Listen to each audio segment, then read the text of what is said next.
नमस्कार, मी ॲडव्होकेट शिवाजी क्षीरसागर बार्शी। आज ज्या विषयावर हा व्हिडिओ करतो आपण तो विषय अत्यंत ज्वलंत आहे, सर्वांसाठीच महत्त्वाचा आहे, समाजासाठी महत्त्वाचा आहे। विषय आहे बाल लैंगिक कायदा, ज्याला आपण पोक्सो अंतर्गत दाखल होणारे गुन्हे म्हणतो।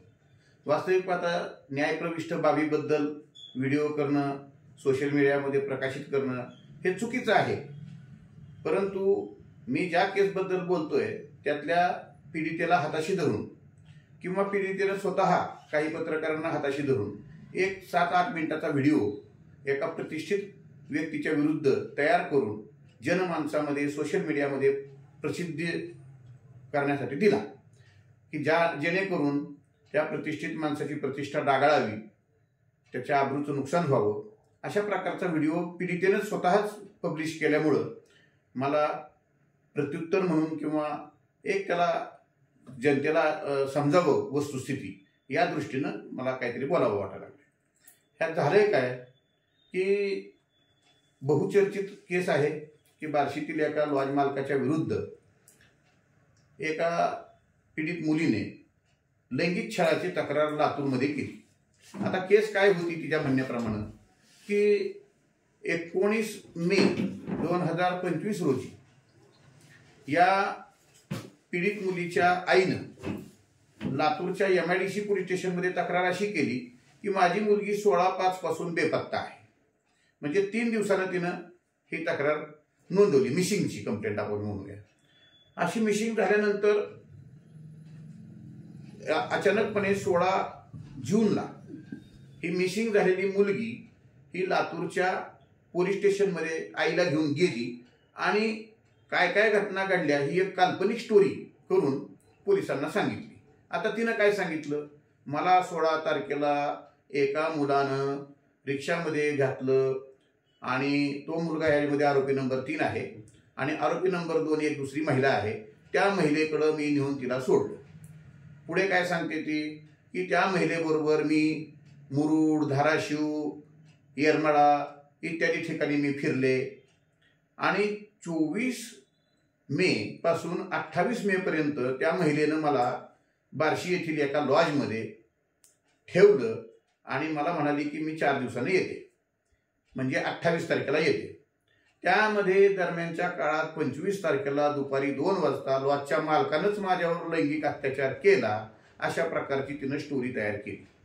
तिचं पुढं म्हणणं असं आहे की 28 तारखेला जेव्हा माझ्याकडे ही आरोपी नंबर 2 आली, तिच्याबरोबर मी पुण्याला गेले, भोसरीला गेले, चिंचवडला गेले, इतरत्र फिरले आणि 15 जूनला म्हणजे तब्बल 22 दिवसाने ही मुलगी म्हणते की मी तिथून पळ काढला आणि मग मी लातूरला गेले आणि झालेली घटना पोलिसांना सांगितली। तिच्या घटनेच्या वर विश्वास ठेवून किंवा तिच्या म्हणण्याप्रमाणे पोलिसांना नाईलाजानं दाखल करून घ्यावाच लागतो अशा प्रकारचा FIR त्यांनी तो दाखल केला।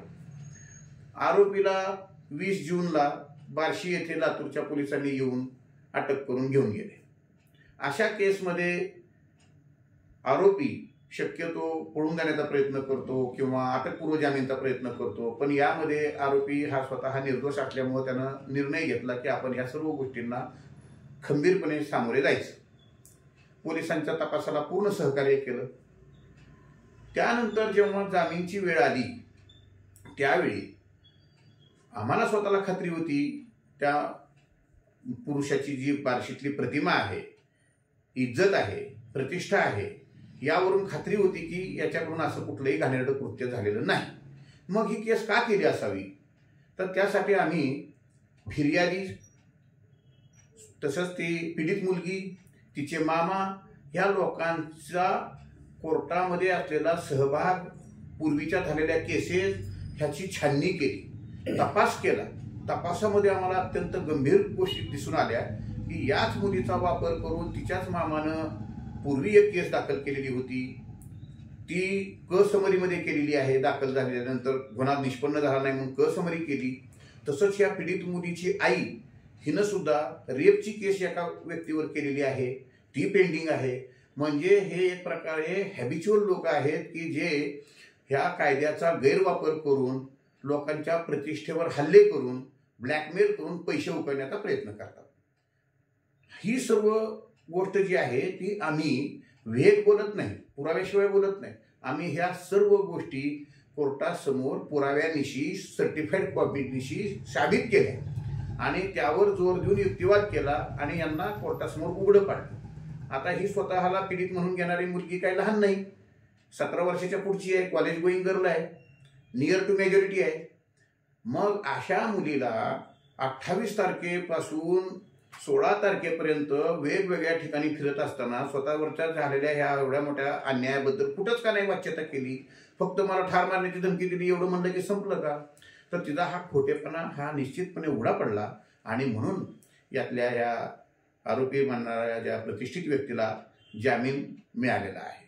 तर अशा प्रकारे खोट्या गुन्ह्यामध्ये अडकवण्याचं प्रमाण सध्या वाढतंय. हा कायदा जर खरं म्हणलं तर इतका चांगला आहे, प्रत्येकाच्या घरात आई आहे, बहीण आहे, मुली आहेत. ह्या कायद्याचा दुरुपयोग न होता चिल्ड्रेनच्या प्रोटेक्शनसाठी करण्यात आलेल्या कायद्याचा गैरवापर होत असल्यामुळं मला अशी भीती वाटते की खरोखर अन्याय झालेल्या लोकांच्याकडे सुद्धा बघण्याचा समाजाचा एक दिवस दृष्टिकोन बदलण्याची शक्यता वाटते. तर गैरवापर हा टाळला पाहिजे. खरोखर गुन्हा घडला असेल तर दयामया न दाखवता मोठ्यात मोठी शिक्षा करण्यात आली पाहिजे. दुर्दैवानं काय होतं, एखादी गैरवापर फायदा घेणारी मुलगी जाऊन तक्रार करते, तिच्या तक्रारीवरनं पेपरबाजी होते, सोशल मीडिया एकांगी बातम्या देतं, पलीकडची बाजू लक्षात सुद्धा घेत नाही. आता याच केसमध्ये हा जो प्रतिष्ठित नागरिक आहे त्याचं वय 40 वर्षाचा आहे, पत्नी आहे, 3 मुलं आहेत, आई आहे. हा माणूस स्वतःच्या लॉजमध्ये अशा व्यवसायाच्या ठिकाणी भर दुपारी समोर एसटी स्टँड आहे, बाजूला पोलीस स्टेशन आहे, शहर पोलीस स्टेशन, हजारो लोकांमध्ये गजबजलेल्या ठिकाणी ही घटना घडू शकेल का? धष्टपुष्ट मुलगी आहे, 28 तारखेपर्यंत त्या रूममध्ये कडी लावून आतमध्ये बसली, मेली असती बिगर खाता पेता. अशी परिस्थितीमध्ये कोर्ट सुद्धा विचार करणारच आहे जामीन देताना आणि केलेलाच आहे असं माझं म्हणणं आहे. तर त्यामुळे जो जामीनचा जो अर्ज आमचा मंजूर झालेला आहे त्यामुळे एक प्रकारे न्याय मिळालेला आहे, न्याय देवतो विश्वास ठेवल्यामुळं. तर या प्रकरणामध्ये माझे सहकारी ज्युनियर ॲडव्होकेट पवन क्षीरसागर, अक्षय बिडबाग यांनी महत्त्वाची भूमिका पार पाडलेली आणि तिघांनी संघटितरित्या काम केलं, आम्हाला न्याय मिळाला. आता तुम्हाला काय विचारायचं असं विचारू शकतो. सर, पोस्कोसारखा गुन्हा हा ॲक्च्युली हा मुलींना असेल किंवा स्त्री जातीला खूप संरक्षण देणारा कायदा असताना सुद्धा सध्या अनेक प्रकरणामध्ये आपण पाहतो महाराष्ट्रामध्ये वेगवेगळ्या पोलीस स्टेशनमध्ये या कलमांतर्गत गुन्हे दाखल आहेत. तर आपल्याला असं वाटतं का की या कायद्याचा कुठं ना कुठं दुरुपयोग होत आहे?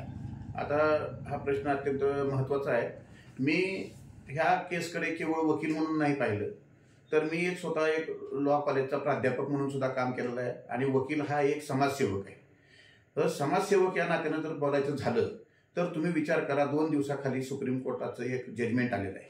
काय आलेलं आहे की हुंडाबंदीचे कायदे वगैरे जे आहेत त्याचा गैरवापर होतोय 498 वगैरे, त्यामुळे असा गुन्हा जर दाखल केला तर 2 महिने अटकच करायची नाही. आता 10 वर्षापूर्वी जर पाहिलं तर उलटी परिस्थिती होती.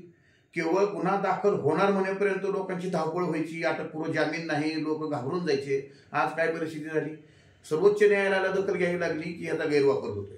मला भीती अशी आहे वाटायला लागलेली आहे सध्या की ह्या पोक्सोचं तसं होऊ नये की खोटे गुन्ह्याची संख्या वाढली, उद्या सुप्रीम कोर्ट असं म्हणू शकेल की या गुन्ह्यांची संख्या खोटे गुन्ह्यांची संख्या वाढल्यामुळं तरुण पिढीवर विनाकारण खोटे गुन्हे दाखल व्हायला लागलेले आहेत आणि तरुण पिढी बर्बाद व्हायला लागलेली आहे. मग उद्या असं सुद्धा होऊ शकेल की 2 महिने चांगला तपास केल्याशिवाय तुम्ही अटक करू नका. मग काय कुठल्या भावात पडेल? तर म्हणून माझं एक आव्हान असं आहे की लैंगिक छळाच्या गोष्टीच्या केसेस असो किंवा इतर सुद्धा बाबतीमध्ये प्रतिष्ठित लोकांवर खोटे गुन्हे दाखल करण्याचे, हल्ले करायचे आणि त्यांना ब्लॅकमेल करायचं, प्रॉपर्टीच्या केस असल्या तरी त्याला फौजदारी स्वरूपाचं वळण द्यायचं, असे प्रकार सर्रास चालतात. माझं तरुण पिढीला आणि अशा केसेसला सामोरे जाणाऱ्या लोकांना एक आवाहन आहे की तुम्ही पोलिसांना शत्रू समजू नका. पोलीस स्टेशनला प्रत्येक व्यक्तीचं रेकॉर्ड असतं.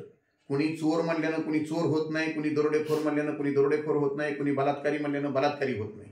पोलीस स्टेशनमध्ये जी 3rd डिग्री वगैरे म्हणतात त्याला सामान्य माणसानं, प्रतिष्ठित माणसानं बिलकुल घाबरण्याचं कारण नाही. 3rd डिग्री ते कुणाला वापरतात? जे रेकॉर्डवरले गुन्हेगार असतात, ज्यांच्या विरुद्ध पूर्वी पार्श्वभूमी गुन्हेगाराची असते, त्यांच्याबद्दल पोलिसांना तसं वागणं भाग असतं म्हणून पोलीस तसे वागतात. पण जर तुम्ही खरोखर प्रतिष्ठित असाल, जसं ह्या केसमधला प्रतिष्ठित व्यापारी माणूस गुन्हा दाखल झालाय म्हणल्याबरोबर स्वतःहून पोलिसांना सरेंडर झाला, सर्व मदत केली. पोलिसांनी अत्यंत चांगलं सहकार्य केलं, आरोपीची बाजू चांगली ऐकून घेतली आणि त्यांच्या सुद्धा लक्षात आले की ह्याच्यामध्ये काहीतरी काळवेर आहे. आता तो न्यायप्रविष्ट बाब असल्यामुळे मी त्याच्याबद्दल जास्त बोलणार नाही, परंतु आम्हाला या आरोपीला दिलेली आलेली वागणूक वगैरे जर पाहिली तर अजिबात कुठेही ऑब्जेक्शन घेण्यासारखी वाटली नाही, कुठं हॅरेसमेंट वाटली नाही. त्यांना त्यांचा तपास करायचा आहे, करू द्यात, योग्य रीतीनं करतील.